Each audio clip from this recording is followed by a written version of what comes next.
Hey guys, this is Tom Hanks, and today I'm making a bit of a different automation video. I'm going back to my roots. I'm making a replica today. So by popular request, I'm gonna make a Alfa Romeo 155. So obviously the 155 was made from 1992 to 1998, and so it had a bit of a facelift in 1995. The version I'm gonna be making is a 1996, so post facelift a version with the 2.5 liter Busso V6. Because let's be honest, how can you make a 90s Alfa Romeo with any other engine than the Busso V6? Anyway, so let's get right to it. We need a sedan body. And I believe there is a body that is quite similar to the 155 available. Nope, a little bit further down, and we got this body here. Trouble with this one is that the wheelbase is too short, 2.42 meters. The 155 had a wheelbase of 2.54 meters. So this car is gonna end up being a little bit small, but so be it. Anyway, I don't know what materials the panels in the chassis were actually made from. I'm gonna say treated steel. It was definitely a monocoque. I'm gonna say steel for the chassis. It was transverse. For the suspension types, I couldn't really find the official spec either, but I'm gonna go McPherson and then double wishbone rear. Well, actually, let's go multi-link rear, because this kind of setup was quite popular and still is actually in front-wheel drive cars to this day. Now, next up, onto the engine, and this is going to be the Alfa Romeo Busso V6, and then this particular one is going to be the 2.5 liter version of it.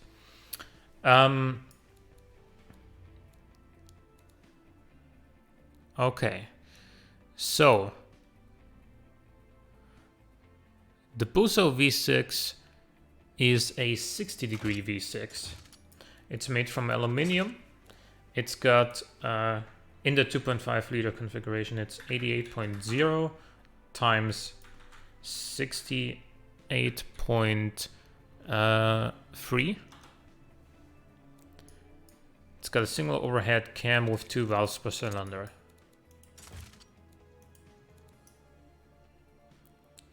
Okay, now for the internals here, I'm not quite sure. I would assume it probably has a forged steel crank and, you know, forged internals in general.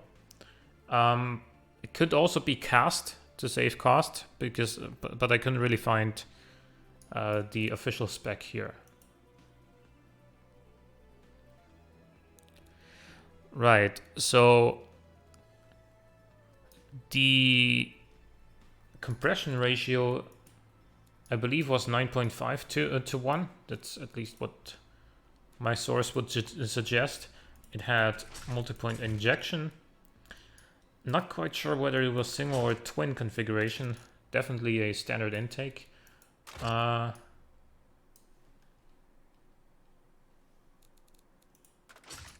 judging by how the manifold looks, it looks more like this. How about the press cylinder? No, definitely not that. Yeah, and then the this looks quite close to the original actually. So single and then performance it is. And it ran on 95 octane fuel. The fuel mixture, I don't know. We're gonna use the torque curve to kind of approximate, because I do have the official torque curve on my second monitor here that I'm gonna aim at. The RPM limit was 6,300 RPM.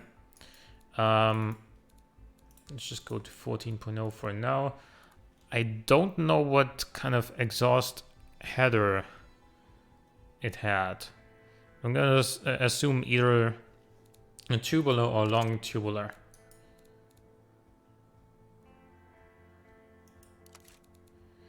Again, don't really know what kind of cat it had. Probably a three-way cat. For the mufflers, let's go one reverse flow, one straight through. Now the amount of power that this made was 165 horsepower at 5800 RPM, and it had 216 Newton meters at 4500 RPM. So what this tells me is definitely a higher cam profile than what we've got.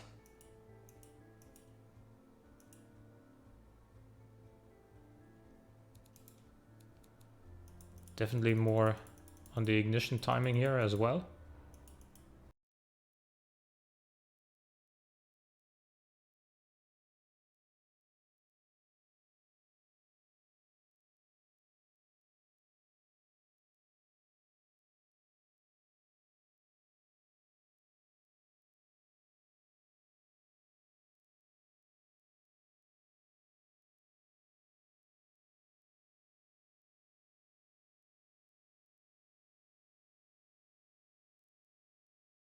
Long turbo headers maybe. Now we're getting somewhere. The torque is a little bit too late. The power is way too late. That looks better. I need the peak power to come in at 5800 RPM though.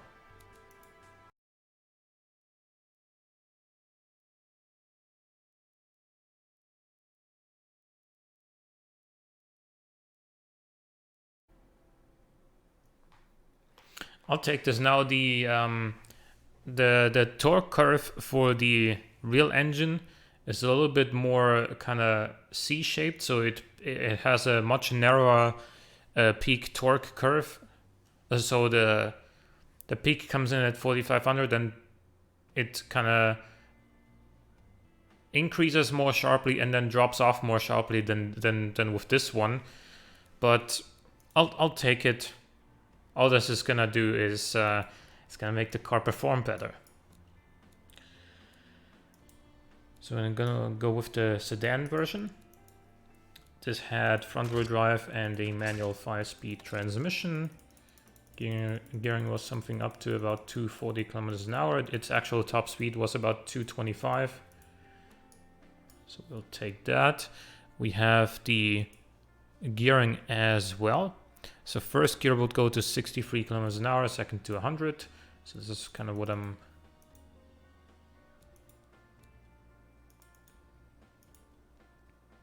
Yeah, 66 and 100 is good enough. Close enough. Open diff. I do know the official tire specs as well. I don't know what compound they were. I'm assuming it was probably medium compound, or what automation calls medium compound anyway. So it was 205, 50, and 15. So like this. Good.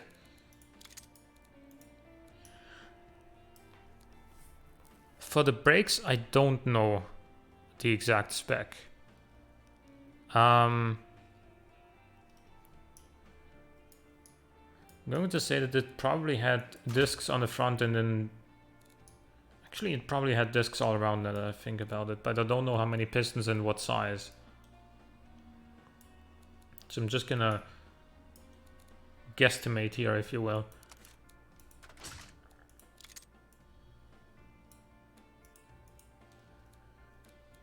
Again, I don't know the official brake bias, but 60-40 is kind of a good middle ground. Okay, it didn't have cooling flaps. For all I know, I don't think it had any brake airflow either. 5 seats. Now, would you consider the 155 to have more of a standard or premium interior? Because it wasn't like 3 Series on the inside there. So I'm gonna go standard, and I'm gonna go standard cassette. It did have power steering. I don't think it was variable. It did have ABS as well. We're gonna go standard 90 safety. Again, for these, I would probably say progressive springs and then gas monotube, because that was by far the most common setup back then. I don't know these numbers here that it would have had, but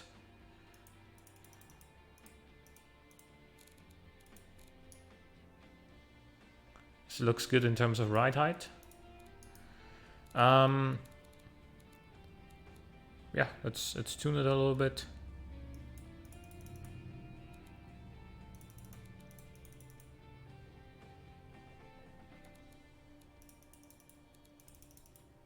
It is a road car, so it is going to be kind of soft for the most part.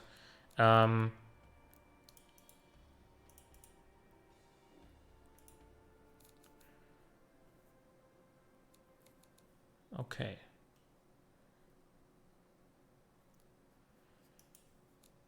All right, and the next part is going to be the styling. So that is obviously going to be time-lapsed, so hope you enjoy.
Alright guys, this is it.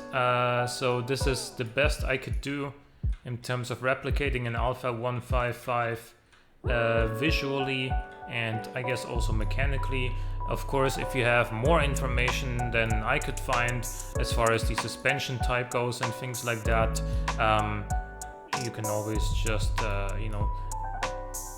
use this video to build along when it comes to the aesthetics and stuff, and then just apply the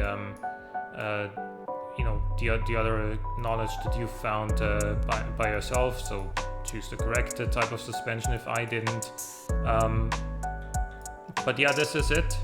This is my Alfa 155 2.5 liter V6 replica. Let me know what you think in the comments, and I'll see you in the next one. Bye bye.